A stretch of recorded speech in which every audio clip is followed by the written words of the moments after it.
Hi friends, మీరు కనుక నా ఛానల్ని సబ్స్క్రైబ్ చేసుకున్నట్టయితే ఇక్కడ సబ్స్క్రైబ్ బటన్ మీద క్లిక్ చేయండి. అలాగే పక్కన ఉన్నటువంటి బెల్ ఐకాన్ మీద ట్యాప్ చేయడం ద్వారా ఎప్పటికప్పుడు లేటెస్ట్ అప్డేట్స్ని నోటిఫికేషన్ రూపంలో మీ మొబైల్లో పొందుతారు. సో సబ్స్క్రైబ్ చేసుకోవడం మర్చిపోకండి. Thank you. హాయ్ ఫ్రెండ్స్, నేను వేణుగోపాల్. ఫ్రెండ్స్, ఇంటర్మీడియట్ క్వాలిఫికేషన్తో వచ్చే కోర్టు క్లర్క్ జాబ్ గురించి నేను ఎక్స్ప్లెయిన్ చేయబోతున్నాను.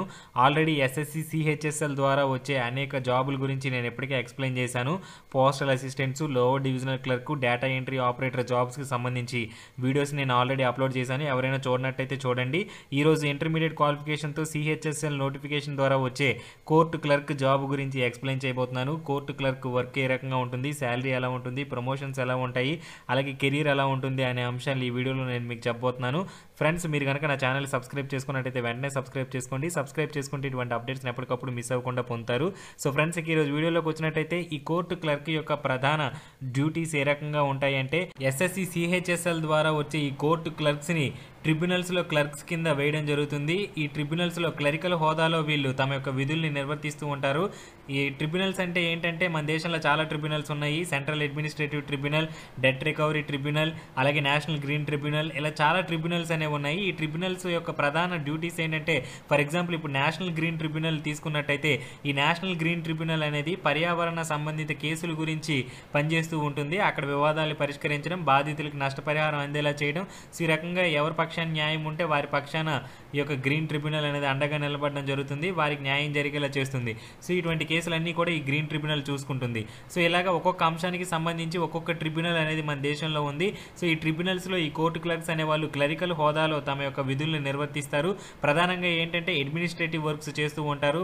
ఫైల్స్ని ప్రిపేర్ చేయడం, రికార్డ్స్ని జాగ్రత్తగా భద్రపరచడం, అలాగే అధికారులకు ఏమైనా ఇన్ఫర్మేషన్ కావాలి అంటే ఆ సమాచారాన్ని వాళ్ళకి అందించడం, ఏవైనా ఈమెయిల్స్ వచ్చినట్టయితే ఆ మెయిల్స్కి రిప్లై ఇవ్వడం, అలాగే ఎవరికైనా నోటీసులు పంపించాలన్నా కూడా ఆ నోటీసులు కంప్యూటర్లో టైప్ చేయడం, అలాగే ఆ నోటీసులు వాళ్ళకి పంపించడం, ఫోన్ కాల్స్ ఏమైనా వచ్చినట్టయితే ఫోన్ కాల్స్ని అటెండ్ చేయడం. సో ఈ రకంగా ఏంటంటే కంప్లీట్ క్లరికల్ వర్క్ అంతా కూడా ఈ కోర్ట్ క్లర్క్స్ అనే వాళ్ళు అక్కడ చేస్తూ ఉంటారు. ఆ పరిపాలన పరమైనటువంటి అంశాల్లో వీళ్ళు ఆఫీసర్స్కి సహాయ సహకారాలు అందిస్తూ ఉంటారు. సో ఈ రకంగా కోర్ట్ క్లర్క్ జాబ్ ప్రొఫైల్ అనేది ఉంటుంది. వీరి యొక్క విధులు అనేవి ఈ రకంగా ఉంటుంది.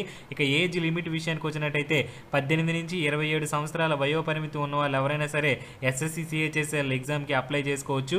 ఎస్సీ ఎస్టీ ఓబీసీ వాళ్ళకి రిలాక్సేషన్ ఉంటుంది. ఓబీసీ వాళ్ళకి 3 years రిలాక్సేషన్ ఉంటుంది. అలాగే ఎస్సీ ఎస్టీ వాళ్ళకి 5 years వరకు కూడా రిలాక్సేషన్ అనేది ఉండడం జరుగుతుంది. Every year SSC CHSL notification అనేది రావడం జరుగుతుంది. అలాగే ఈ క్వాలిఫికేషన్ వచ్చేసి ఇంటర్మీడియట్ కంప్లీట్ చేసిన వాళ్ళు ఎవరైనా సరే ఈ యొక్క ఎస్ఎస్సి సిహెచ్ఎస్ఎల్ ఎగ్జామ్కి అప్లై చేసుకోవచ్చు. ఇంటర్మీడియట్ అనేది ప్రధాన క్వాలిఫికేషన్. ఇక పే స్కేల్ విషయానికి వచ్చినట్టయితే 5,200 నుంచి 20,200 అనేది pay scale. Grade pay 1900. Present 7th pay commission వచ్చింది కాబట్టి శాలరీ అనేది పెరిగే అవకాశం ఉంది. సుమారు 23,000 వరకు కూడా శాలరీ అనేది స్టార్టింగ్ మీ చేతికి వచ్చే అవకాశం ఉంటుంది. అలాగే ప్రమోషన్స్ విషయానికి వచ్చినట్టయితే అసిస్టెంట్ క్లర్క్ గాను, బెంచ్ క్లర్క్ గాను, హెడ్ క్లర్క్ గాను ప్రమోషన్స్ అనేవి ఉంటాయి. డిపార్ట్మెంటల్ టెస్టుల ద్వారా, ఎక్స్పీరియన్స్ ద్వారా ఈ ప్రమోషన్స్ అనేవి మీకు రావడం జరుగుతుంది.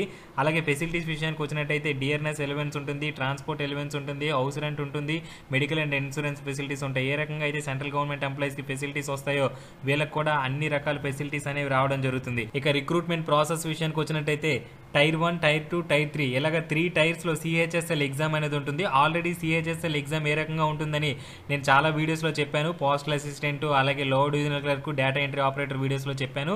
సో రిక్రూట్మెంట్ అనేది 3 టైర్స్లో ఉంటుంది. టైర్ 1లో ఆన్లైన్ ఆబ్జెక్టివ్ టెస్ట్ ఉంటుంది, టైర్ 2లో డిస్క్రిప్టివ్ టెస్ట్ ఉంటుంది, టైర్ 3లో స్కిల్ టెస్ట్ అనేది ఉంటుంది. సో ఈ రకంగా రిక్రూట్మెంట్ అనేది ఉంటుంది. ఈ 3 దశల్ని దాటినట్టయితే మీకు జాబ్ అనేది రావడం జరుగుతుంది. సో ఫ్రెండ్స్, ఇది కోర్టు క్లర్క్ యొక్క job profile, salary and promotion details. నేను నోటిఫికేషన్ రాగానే అప్డేట్ అనేది ఇస్తాను. అలాగే త్వరలో బెస్ట్ బుక్స్ గురించి కూడా చెప్తాను. సో ఫ్రెండ్స్, నా ఛానల్ని మీరు సబ్స్క్రైబ్ చేసుకున్నట్టయితే ఇటువంటి విలువైన అప్డేట్స్ని మిస్ అవ్వకుండా పొందుతారు. అన్ని రకాల జాబ్స్ గురించి కూడా నేను 1 by 1 వీడియోస్ అనేవి చేసుకుంటూ వస్తాను. ఈ central government jobs, state government jobs, bank jobs, అన్ని రకాల జాబ్ గురించి కూడా నేను ఎక్స్ప్లెయిన్ చేస్తాను. So thank you friends, have a nice day. Subscribe చేసుకోవడం మర్చిపోకండి.